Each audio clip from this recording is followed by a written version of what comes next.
Amen. Voilà, je voudrais vous inviter à prendre un texte dans ce qu'on appelle les livres historiques. Dans la parole de Dieu, il y a notamment ce qu'on appelle l'Ancien Testament, des livres historiques.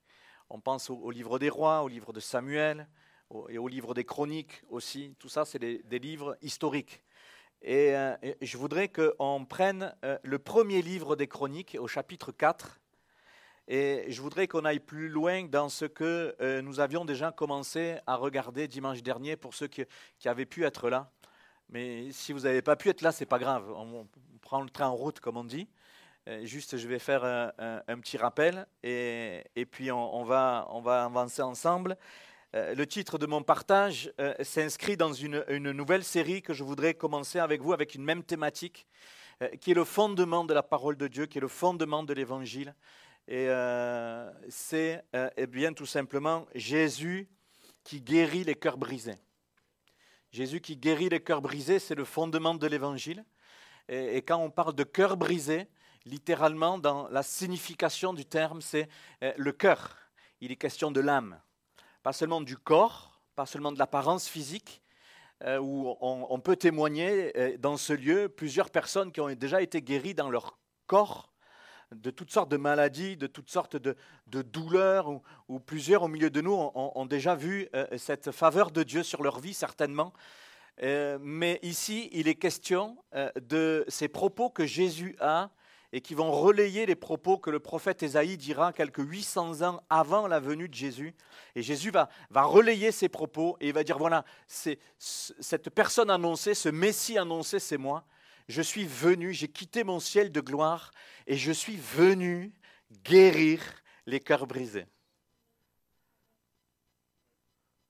Et j'ai noté, tout le monde lève la main et dit « Ouais, ça me concerne !» Ça me concerne. C'est pas seulement un même, mais ça me concerne.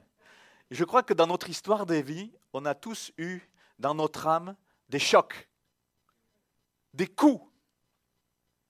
Et malgré le temps qui passe, on se rend compte que des fois, on se met à se rappeler de ces coups-là qu'on a reçus.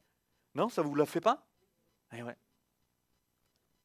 Alors on a gagné en stature, on a gagné en autonomie, on a gagné en autorité, on a gagné en statut social, mais ça n'empêche pas que dans notre âme, le coup porté, des fois il y a des années, eh bien on s'en souvient. Non? Et Jésus il dit, voilà, je suis venu pour guérir les cœurs et les âmes qui ont reçu ce coup-là.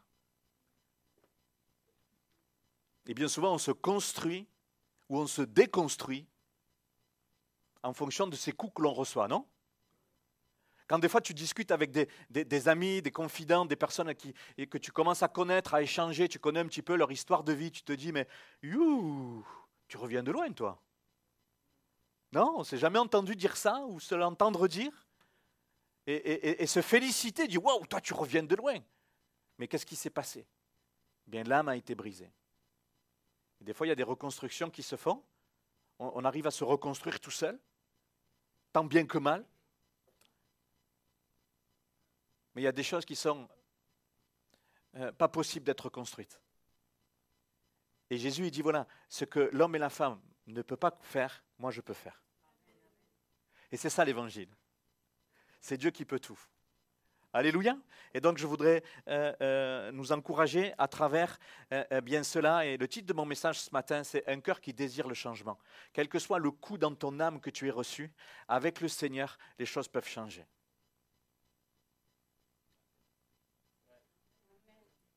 On peut être guéri dans notre âme, dans notre construction de vie qui nous fait qu'on a grandi, on a poussé de travers. Quelque chose qui a une pression sur notre âme et qui nous fait pousser de travers. Des fois, dans la nature, vous voyez des arbres, ils poussent de travers. Mais comment ça se fait qu'ils poussent de travers? Parce qu'il a été planté de travers. Je dis ça parce qu'à la maison, comme je ne suis pas quand même un jardinier dans l'âme, mon épouse elle me dit, Jacques, il faudrait que on plante un peu, parce que là où on est, il n'y a pas d'arbre ou d'arbrisseau ou de quoi que ce soit. Il faudrait qu'on plante un peu. Alors on plante. Enfin, je plante. Elle dit, il faut que les plantes, il faut qu'il y ait des... Et je plante. Je plaisante, elle m'aide. Tout ça pour dire que je me suis aperçu qu'il y avait un arbre, enfin c'est pas un arbre, mais je ne sais pas qu'on appelle ça, un buisson, qui poussait de travers. Alors il n'y a pas que moi qui l'ai vu, bien sûr. J'ai une voix audible qui me dit, mais tu l'as planté de travers.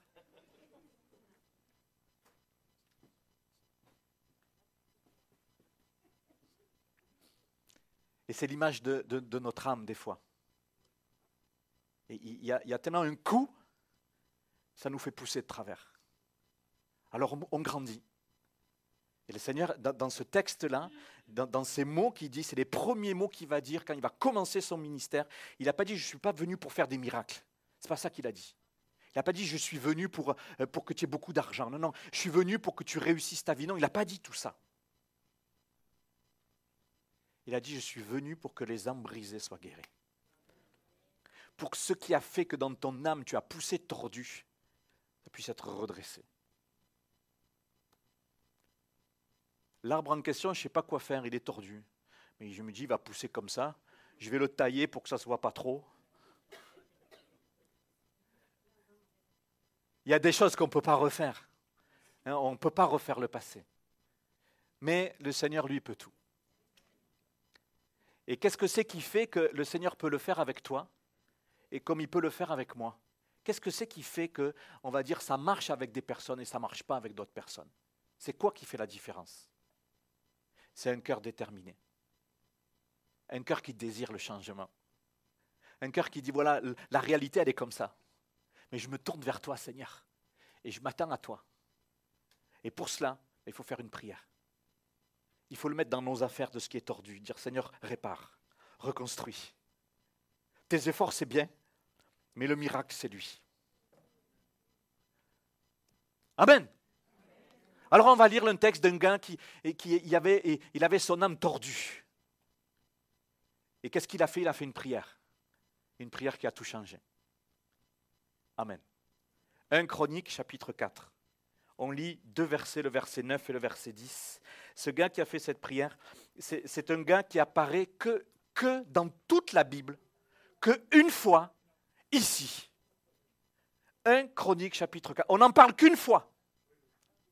Et peut-être que vous êtes jamais arrêté sur ce gars-là. On va dire, oh mais lui c'est un inconnu. Et alors, nous aussi, on n'est pas des inconnus?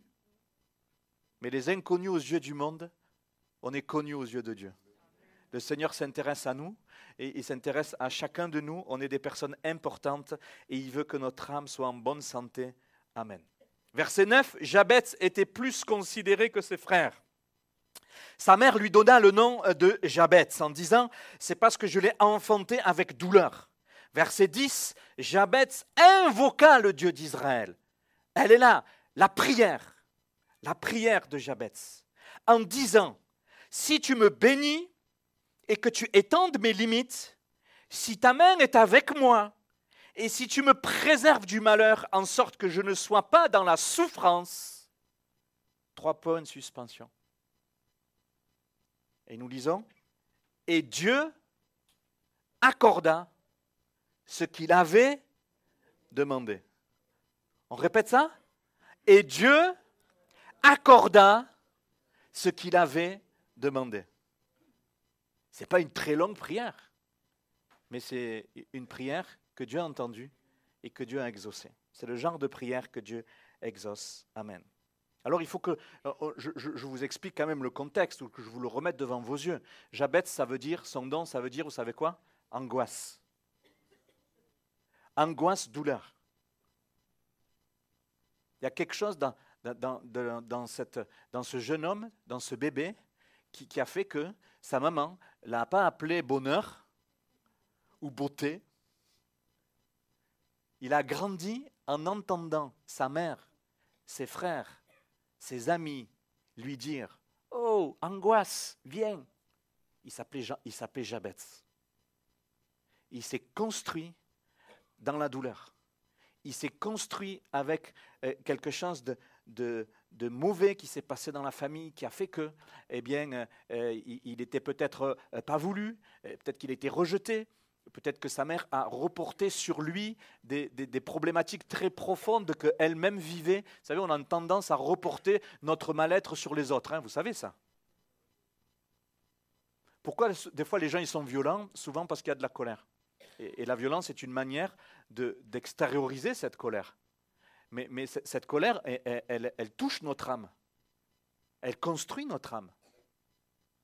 Et ça se traduit par de la colère, ou des fois c'est du mutisme, les gens ils ne parlent pas. Ou ça se traduit par intérieurement des angoisses. Pourquoi? Parce que notre âme a reçu un coup. Et Jabez, toute sa vie, il s'est construit comme ça. Je ne sais pas vous, mais si on aurait à notre époque, vécu à son époque, pardon, Jabez, on n'aurait pas misé sur ce gars-là. Et pourtant, quand il a prié, Dieu a misé sur lui. Le texte dit que Dieu lui accorda. Et donc, il a fait cette prière. Alors, la première prière, le premier aspect de cette prière, il a prié pour la puissance. Si tu me bénis. Il a commencé comme ça. Jabez invoqua le Dieu d'Israël en disant « Si tu me bénis ». Béni, le mot dans l'hébreu, c'est un mot qui veut dire « barak ». D'où l'expression « avoir la baraka ». Ceux qui sont allés dans les machines à sous, baraka, cling, beaucoup d'argent qui sort, j'ai gagné, j'ai eu la baraka. Ça veut dire bénédiction. Mais littéralement, ça veut dire bénéfice, ça veut dire faveur de Dieu, ça veut dire puissance, ça veut dire force. Et les premiers mots de Jabez, quand il s'est adressé à Dieu, dire « Seigneur, si tu me donnes la puissance, si tu me donnes la force dans mon âme, de m'attendre à toi pour que les choses changent. » On ne peut pas changer par nous-mêmes. Des choses imprimées dans notre âme, c'est comme ça, on ne peut rien y faire. On peut essayer d'oublier, on peut essayer de faire un contrepoids dans des actions positives, etc., etc. Mais il y a besoin de l'action de Dieu, de la puissance de Dieu. Dire Seigneur, je veux croire qu'avec toi, les choses sont possibles. Que ce qui est arrêté, ce qui est construit en moi, ce qui a fait ce que je suis aujourd'hui, eh bien, les choses peuvent changer. Seigneur, si ta puissance, si ta baraka peut descendre dans ma vie, alors les choses peuvent changer. Je le crois et je te le demande. Si tu me bénis. Amen. Ça, c'est ce que nous avions vu la dernière fois. Je ne vais pas plus loin. Je voudrais qu'on voit ce matin deux autres aspects de la prière de Jabez. Il a prié pour la puissance, et il va prier pour des possibilités nouvelles, et il va prier pour une protection. C'est ce que nous allons voir en dernier aspect. La prière de Jabez qui a été écoutée par Dieu et qui a fait que Dieu lui a accordé, eh bien, il a prié pour la puissance, il a prié pour des possibilités nouvelles et il a prié pour la protection de Dieu. Et si avec nos mots, nous décidons de faire ce même genre de prière, eh bien, laisse-moi te dire que ton âme va être touchée.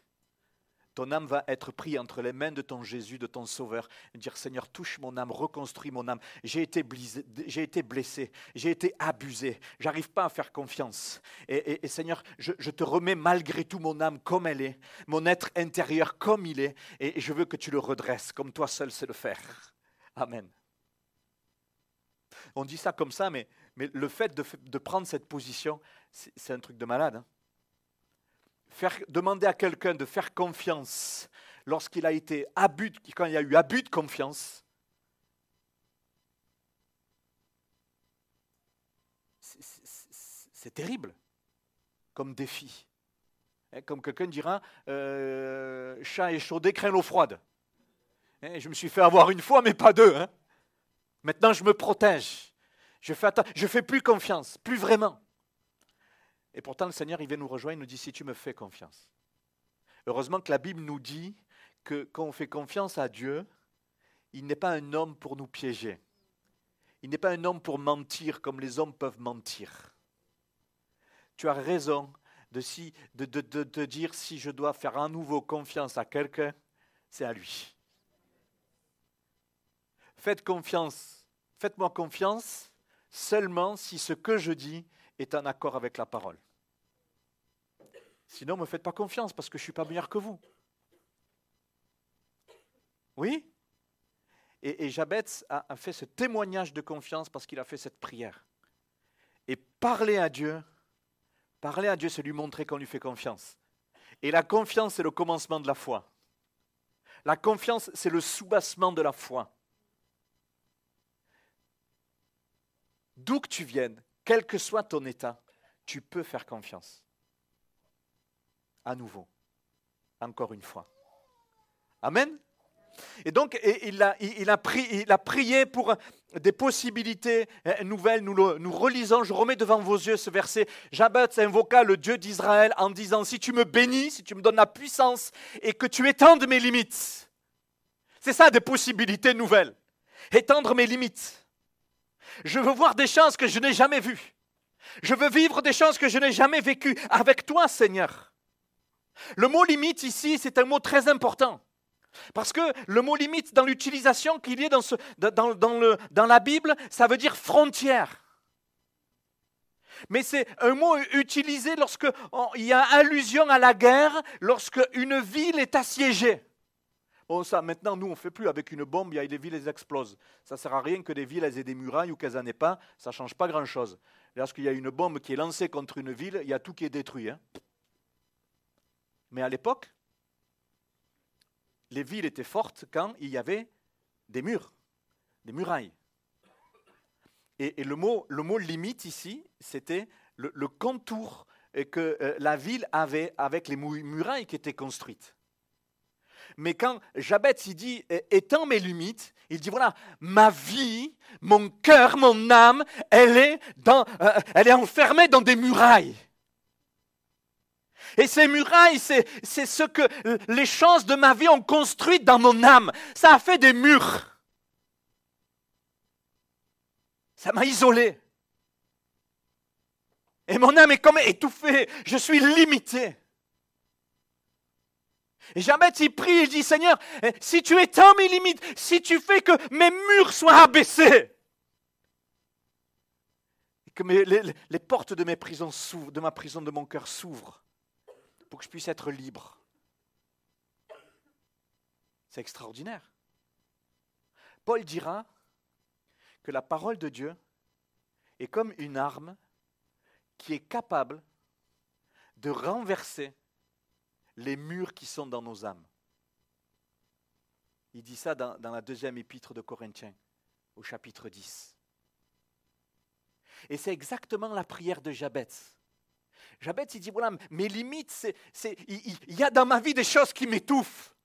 Je ne sais pas pourquoi, je me mets à penser des choses et ça produit en moi de l'angoisse, ça produit en moi de la tristesse, du découragement, ça m'empêche d'aller de l'avant, ça enlève le sourire sur mon visage, le pétillant de mon cœur. Il y a quelque chose dans ma vie qui s'est cassé, il y a quelque chose en moi qui est mort, je suis comme étouffé, je n'arrive pas à regarder au ciel, à regarder au loin, je ne vois que des murs qui me renvoient à mon passé. Là, au moment où mon âme a reçu un coup et j'ai grandi de travers.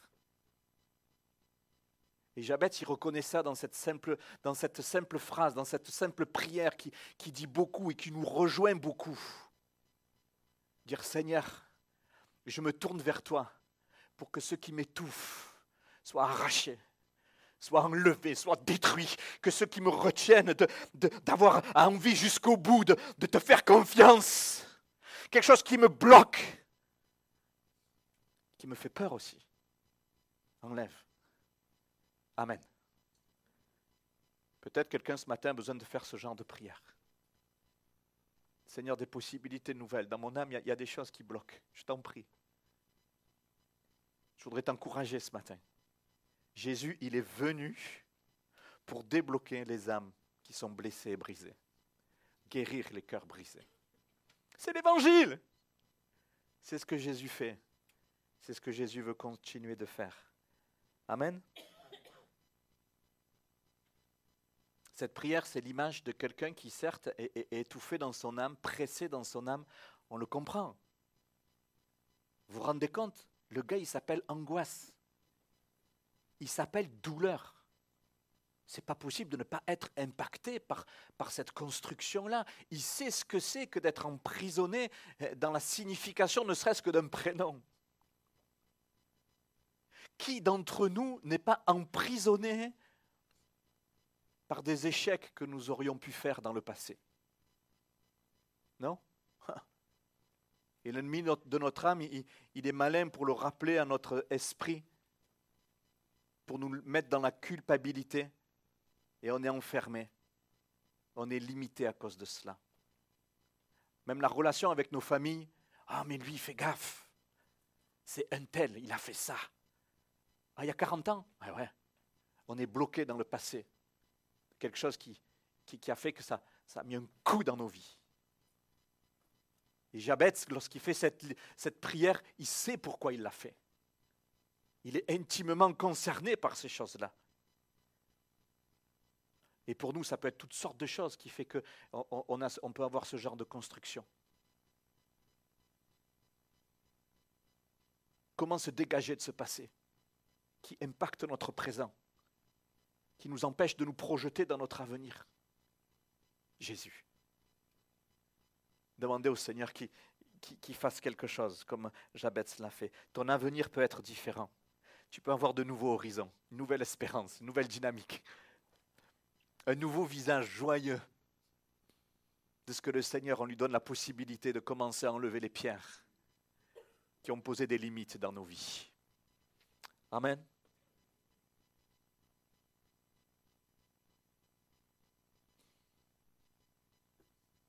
Paul dira,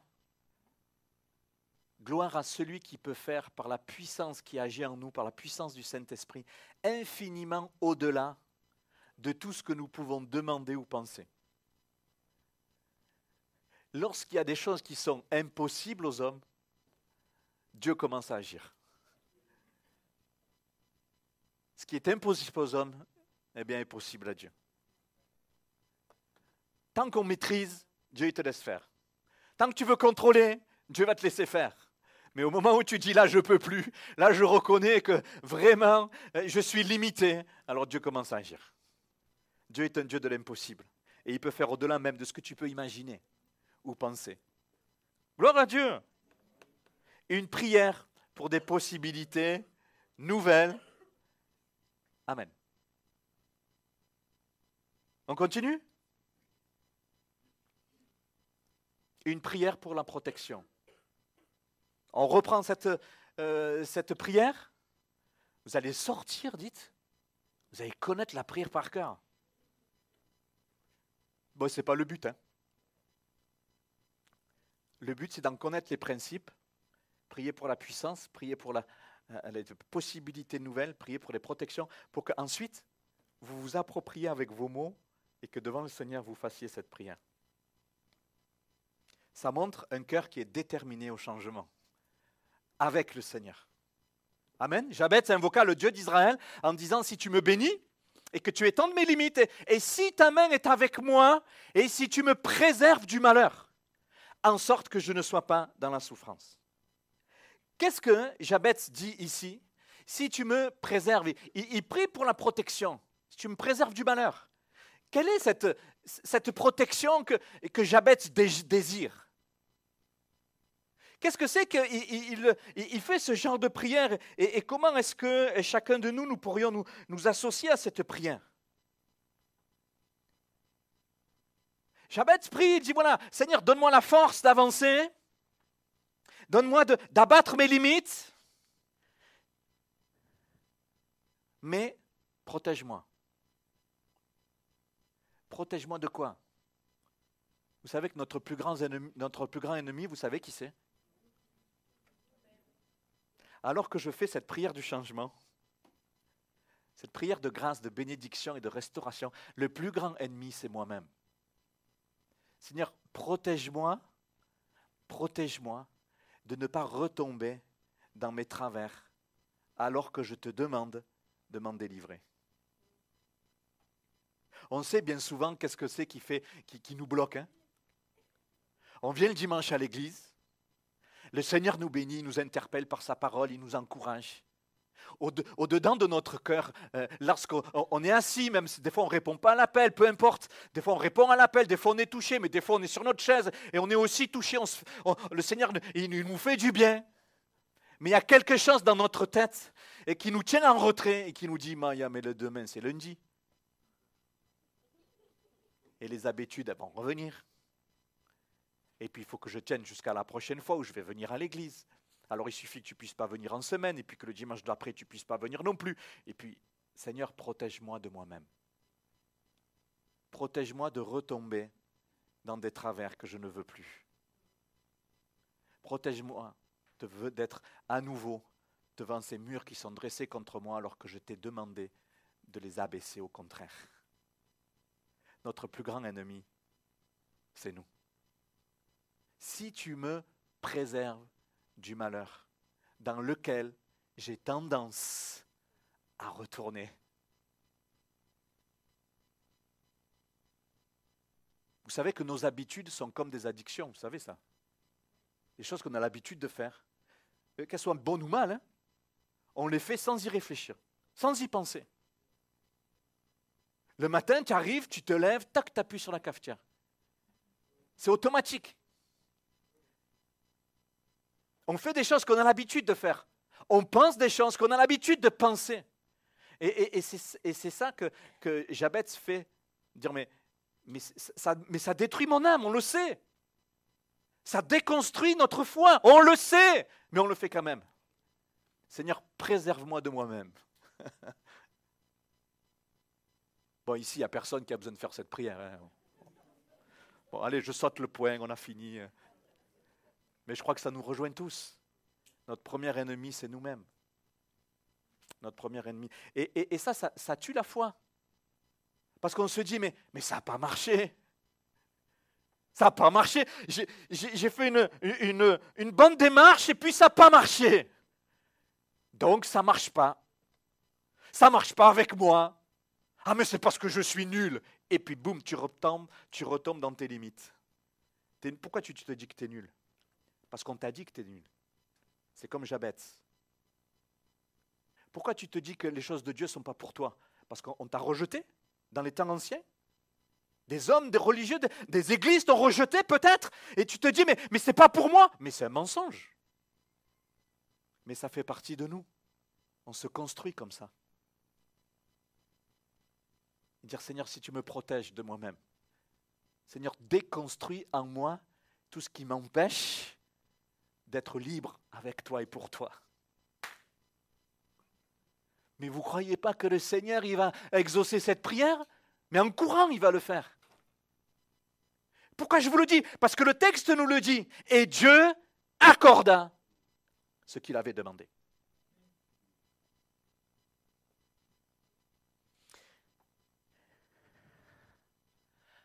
On relit encore la prière de Jabez. Si ta main est avec moi, et si tu me préserves du malheur. Si ta main est avec moi. Qu'est-ce que Jabez demande?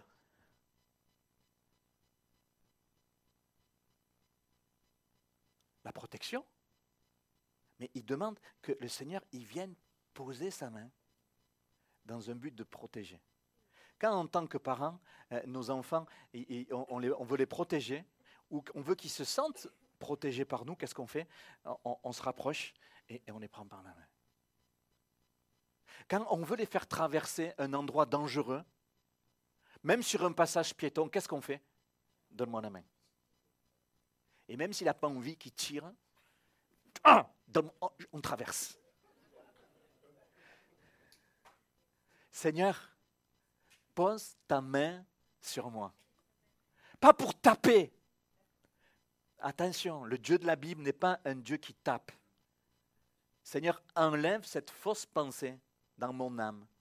On m'a construit en disant, si tu ne fais pas ça, Dieu va te punir. Dieu va te taper. Non, c'est pas rentré quelque part dans nos têtes? Ben, ça construit ton âme. De travers dans ta relation à Dieu. Si tu ne viens pas à l'église, Dieu va te punir, etc., etc. Non, c'est pas ça que ça veut dire dans la prière de Jabez. Seigneur, j'accepte que tu poses ta main sur moi. C'est toujours pour me protéger. De moi-même, mais des autres aussi. Amen.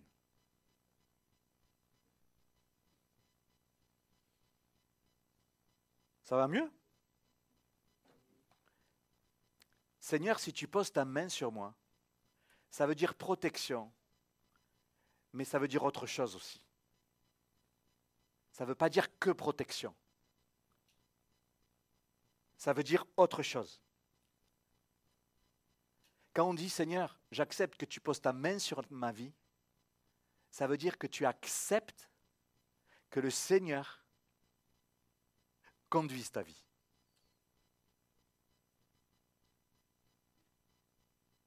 Aïe. Et là aussi, c'est une construction de notre âme.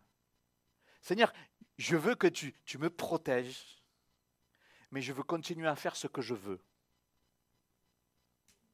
Bon, pas ici, hein, ailleurs. Et la signification de voir Dieu, d'accepter que Dieu pose sa main sur nos vies, c'est pour la protection, mais c'est pour aussi dire, Seigneur, si j'accepte de te confier ma vie, alors ça veut dire que j'accepte que tu conduises ma vie. Et quand on reprend l'image, l'exemple que je vous ai donné, que notre enfant, pour traverser la route, on lui demande de saisir notre main, on prend sa main et qu'on la mène de l'autre côté, et puis il n'avait pas envie d'y aller. Ah, moi, je veux rester là. Non, on y va. Ah. Seigneur, je veux que tu conduises ma vie. Je veux que ta main soit sur ma vie et je veux que tu conduises ma vie. Et que tu m'emmènes là où toi, tu sais que c'est bon pour moi. Même si des fois, j'ai pas trop envie. Même si des fois, on traînerait des pieds. Mais si je fais confiance à ce Dieu qui me bénit, qui me protège, je sais que là où il va m'amener, ça sera toujours bon pour moi. Là où il va me conduire, ça sera toujours bon pour moi. Et Jabez se dit, Seigneur, si tu poses ta main sur moi, alors je suis tranquille. Parce que même mon présent, je suis protégé, mais même mon futur, il a un sens. Parce que toi, tu me conduis dans mon futur. Amen. Vous vous rappelez, pour illustrer ce principe qui est très important de la parole de Dieu, vous vous rappelez de Jacob à Péniel, dans le livre de la Genèse, lorsque en pleine nuit, il est réveillé, et c'est l'ange de l'Éternel qui prend l'apparence d'un homme et qui vient combattre avec lui. Vous vous rappelez? Et Jacob, il dit, mais je ne te laisserai pas partir que tu m'aies béni. Que tu m'aies posé ta main sur moi pour me bénir, pour me donner ta force, ta protection. Et qu'est-ce que le texte dit? L'ange le toucha à la hanche. Et à la sortie de Péniel, Jacob boitait. L'ange de l'Éternel, qui est une apparition de Jésus à l'époque, il avait posé sa main sur Jacob. Ah, il avait béni. Mais il ne marcherait jamais plus comme avant.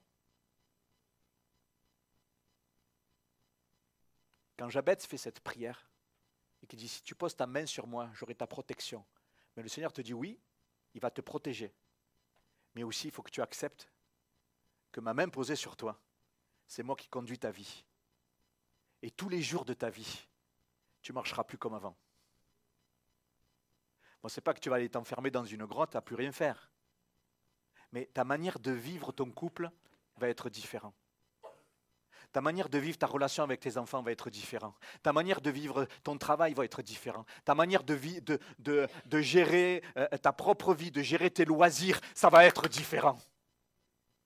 Ça va être impacté par l'amour de Jésus qui conduit ta vie.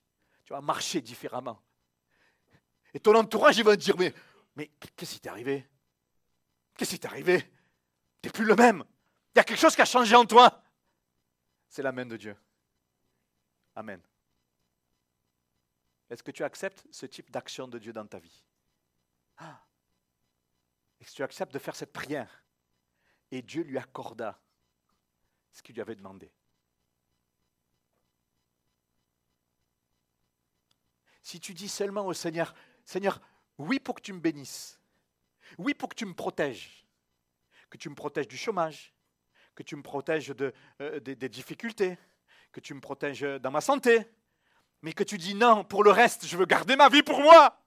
À un moment donné, ça va bugger. Le Seigneur veut faire les deux. Il veut te bénir dans tous tes besoins, mais il veut que tu le laisses faire conduire ta vie, tous les domaines de ta vie. Si tu poses ta main sur moi et si tu me préserves du malheur, en sorte que je ne sois pas dans la souffrance. Alléluia. Être béni par Dieu, c'est être protégé par Dieu, mais être aussi conduit par Dieu. Est-ce que j'accepte d'être conduit par Dieu? Est-ce qu'on accepte que la main de Dieu soit sur nous de cette manière-là?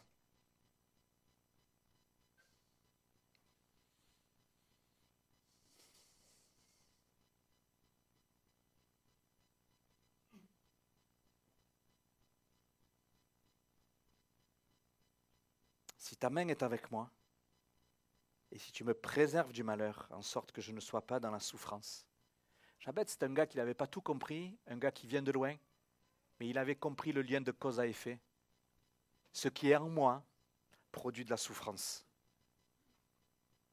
Ce qui est en moi, dans mon âme, blessé, meurtri, produit de la souffrance. Produit de la souffrance dans ma vie et produit de la souffrance autour de moi. Et il dit, mais si tu exauces ma prière, Seigneur, ce cercle vicieux va être brisé. Amen.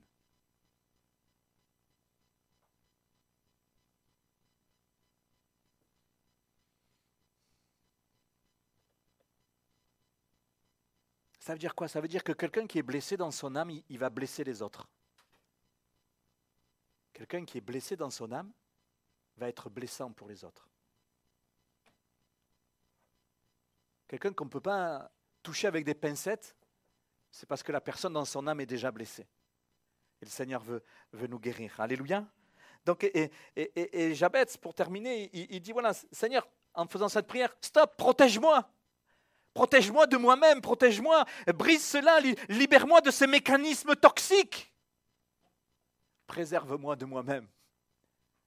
Pose ta main sur moi et reconstruis dans mon âme ce qui a besoin de l'être. Alléluia. Et je termine avec la réponse de Dieu.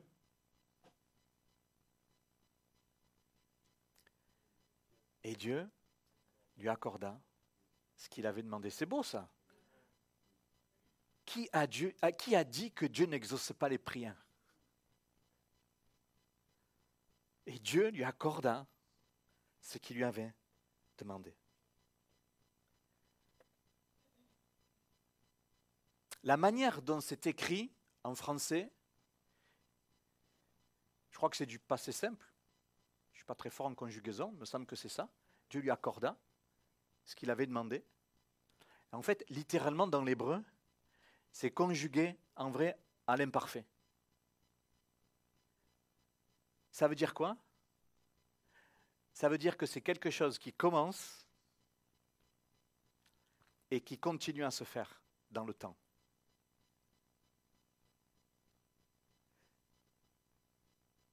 On aurait pu le traduire en français de manière plus compréhensible en disant Dieu commença avec Jabez un processus de guérison dans son âme.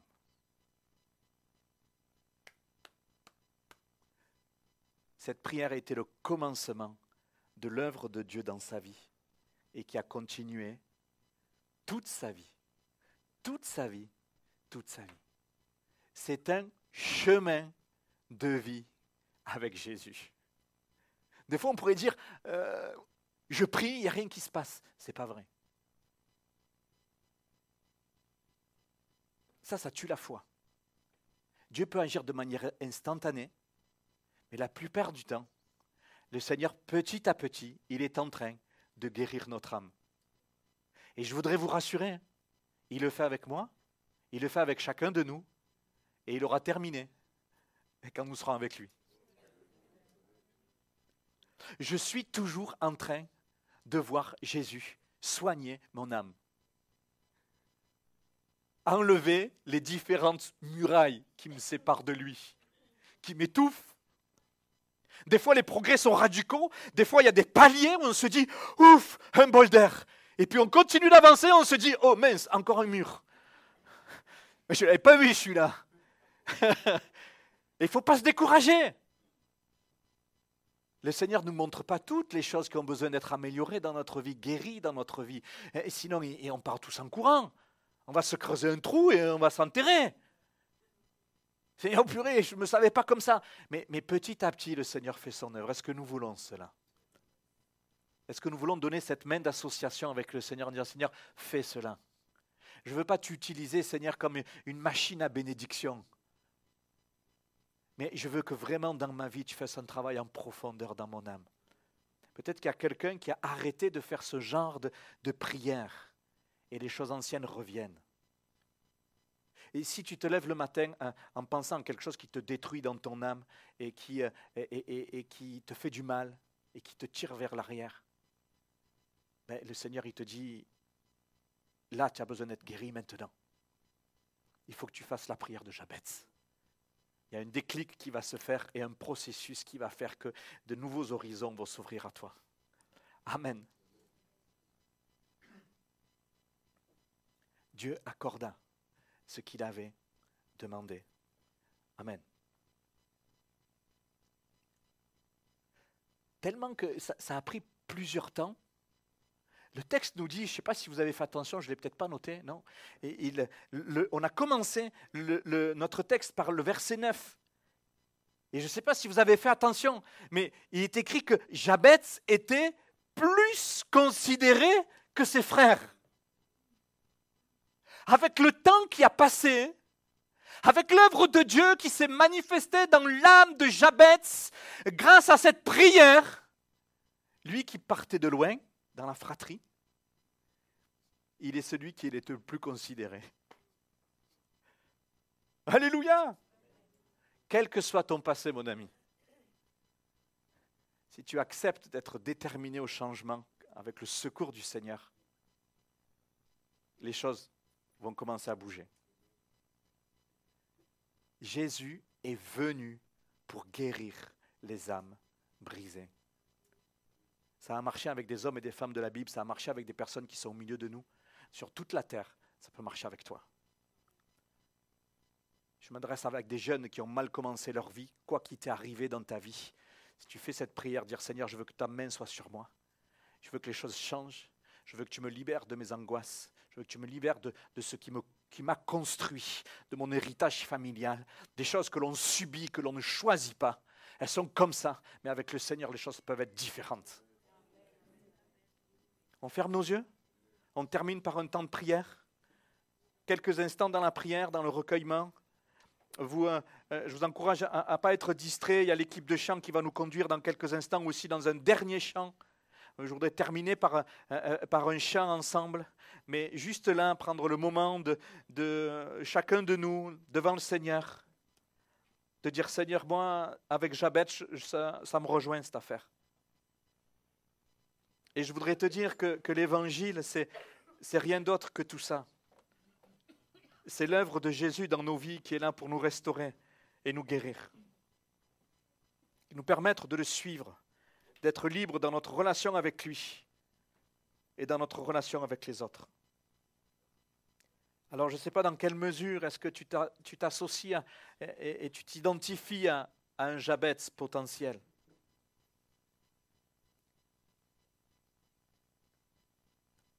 Mais ce matin, tu peux faire cette résolution. Et Jabez invoqua l'Éternel. Et à la place de Jabez, tu peux mettre ton prénom. Tu peux dire, moi, personnellement, je veux t'invoquer pour te donner accès à mon âme. Et ce qui a fait que je suis... Il y a quelque chose qui m'impacte et qui me fait agir de travers. Le Saint-Esprit va passer dans ton esprit, va passer dans tes pensées, va passer dans ton cœur. Il te rappelle maintenant que ce qui a besoin d'être redressé, qui a besoin où que la main du Seigneur doit être posée à quelque chose de précis. Peut-être que c'est plusieurs choses. Et alors qu'on a les yeux fermés, je voudrais te donner la possibilité d'être acteur et d'être actrice de ces moments. Te donner la possibilité de choisir. Jabez a choisi. Il n'y a personne qui lui a demandé de réciter une prière. Il n'y a personne qui l'a forcé. Il est juste écrit que Jabez, il a invoqué l'Éternel. Il a demandé la puissance, il a demandé des possibilités nouvelles, que les forteresses tombent et que la protection de Dieu soit sur sa vie. Et je crois profondément que le Seigneur veut reproduire dans la guérison de cet homme, eh bien, quelque chose pour ta vie ce matin. Je t'en prie, ne fuis pas. Je t'en prie, ne méprise pas ces moments. Au contraire, s'ils sont importants pour toi, ils sont importants pour Dieu. Et alors qu'il y a quelque chose qui t'a blessé, qui a profondément marqué ton âme dans ta vie, peut-être même c'est dans ton passé, mais ça peut être aussi dans ton présent, dans ce que tu vis en ce moment. Quelque chose qui t'empêche de dormir, quelque chose qui fait que tu te réveilles et que tu as des angoisses, quelque chose qui te rejoint dans tes rêves et que tu fais des cauchemars. Tu as besoin d'une guérison de ton âme. Et que là, sur ta chaise, je ne voudrais pas faire d'appel, je voudrais rester dans cette douceur que le Saint-Esprit veut poser sur ta vie. C'est-à-dire veut manifester sa tendre présence dans ton cœur et dans ta vie. Et je voudrais rester dans un recueillement profond où on est concentré sur ce qu'on vient d'entendre, concentré sur nous-mêmes, avec ce Jésus qui est là devant toi et qui te tend la main. Et qui te dit, est-ce que tu acceptes que au-delà de saisir ta propre main, mais de saisir ton âme. Dire, tu peux faire cette prière ce matin, dire, Seigneur Jésus, saisis mon âme. Je ne sais pas trop ce qui se passe, j'arrive pas à mettre des mots, j'arrive pas à identifier, mais je sais faire un constat. Il y a un mal-être, il y a une soif, il y a un vide, il y a quelque chose. Seigneur, je te donne mon âme, je te la confie, pose ta main et fais un travail, commence un travail avec moi. Est-ce qu'il y a quelqu'un qui veut faire ce genre de prière? Avec tes mots, à voix basse, juste que tes oreilles entendent ta position de ton cœur, dire Seigneur, travaille avec mon âme, j'ai besoin. Je me fais rattraper par mon passé, je me fais rattraper par mon présent. Je réagis mal et je pars au quart de tour dès qu'on s'adresse à moi. Il y a quelque chose qui bloque, j'ai perdu quelque chose. Il me manque quelque chose. Seigneur, interviens s'il te plaît. Ça a été la prière de Jabez. Que les jeunes puissent faire ce genre de prière, que les plus vieux, les plus anciens puissent le faire. À droite, à gauche, devant, derrière, dans cette salle. On est devant toi, Seigneur.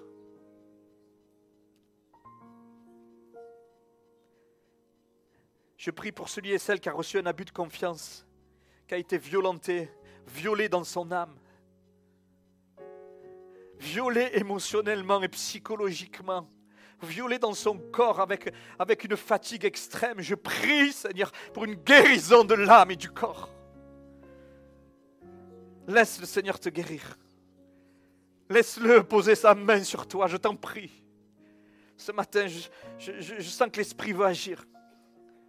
L'Esprit est là, sa présence est là. Ce n'est pas pour rien que tu es là ce matin. Et que tu entends ce que tu as entendu. Oh, je t'en prie, réponds. Réponds dans tes entrailles, réponds dans ton âme. Apporte au Seigneur quelque chose qui est caché, qui remonte à la surface au moment où on parle. Une blessure de l'âme. Un choc émotionnel fort, puissant, que tu essayes d'oublier, qui a fait que tu te protèges tellement que tu t'isoles. Le Seigneur t'appelle. Comme Élie qui s'est protégé au fond de la caverne, qui a entendu de cette femme Jézabel une parole de mort en disant « Je vais te tuer, tu vas mourir, toi prophète de l'Éternel ». Et Élie a été tellement impacté dans son âme qu'il est allé se cacher dans une grotte. Et il a fait une prière à Dieu, il a dit « Enlève-moi la vie, oh Dieu, je veux mourir ». Et Dieu lui a dit « Non, tu ne mourras pas, mais je vais te guérir. Tu vas continuer à me servir, mais je vais te guérir. » Et c'est ce doux murmure qui est venu et qui a fait sortir Élie de sa caverne. Et ce matin, il y a un doux murmure sur ton âme qui rappelle que tout ce que tu as été avec Jésus, tout ce que le Seigneur veut faire avec toi, sors de ta caverne. Que les murs de construction dans ton âme soient abattus ce matin. Est-ce que tu veux qu'il y ait un processus de guérison qui se mette en marche? Est-ce que tu donnes carte blanche à ce Jésus qui ne te décevra jamais? Est-ce qu'il y a quelqu'un qui veut dire oui ce matin? Oui, je veux que tu agisses à la colère qui m'a construit et qui produit en moi beaucoup de choses mauvaises. Je veux abandonner. Je veux lâcher prise. Quelqu'un qui a rempli son âme d'amertume parce que tu entretiens du non-pardon. Tu retiens des choses mauvaises qu'on t'a fait. Et le Seigneur te dit, lâche prise, laisse tomber, laisse faire. Le Seigneur te tend la main, il te dit, il y a un autre chemin pour toi. Ce matin, il y a autre chose pour toi. Et alors que tu prends sa main, c'est ce chemin de guérison qui s'ouvre. Dans ta vie, il y a l'ennemi qui perd ses droits maintenant. Là, ici, ce matin, des chaînes tombent. Au-dedans de ton âme, des chaînes tombent. Alléluia.